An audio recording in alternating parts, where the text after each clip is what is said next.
Hello बच्चों, चलिए प्रश्न को पढ़ते हैं। वाहित मल में जैव निम्नीकृत कार्बनिक पदार्थ की मात्रा का आकलन निम्न के मापन द्वारा किया जा सकता है। पहला विकल्प है जैव रसायन ऑक्सीजन आवश्यकता। दूसरा है जल में अवायवीय जीवाणुओं की वृद्धि। तीसरा है जैव भूगर्भीय ऑक्सीजन की आवश्यकता और चौथा है जल में वायवीय जीवाणुओं की वृद्धि।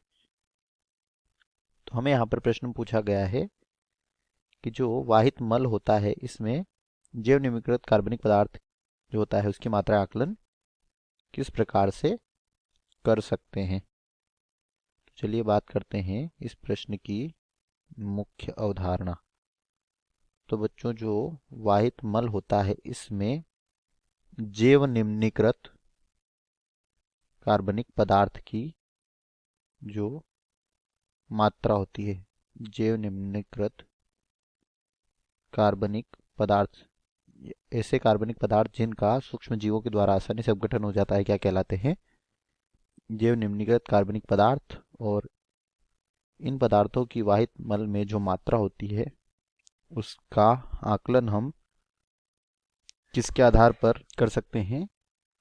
तो बच्चों, जल में वायवीय जीवाणु जो होंगे उनकी वृद्धि के आधार पर हम उसका आकलन कर सकते हैं, क्योंकि अगर जल में वायु जीवाणु अधिक होंगे तो इससे क्या होगा, यहाँ पर ऑक्सीजन अधिक होगी और ऑक्सीजन अधिक है यानी कि कार्बनिक पदार्थ जो है वह भी क्या है, जो कार्बनिक पदार्थ हैं वह भी अधिक है।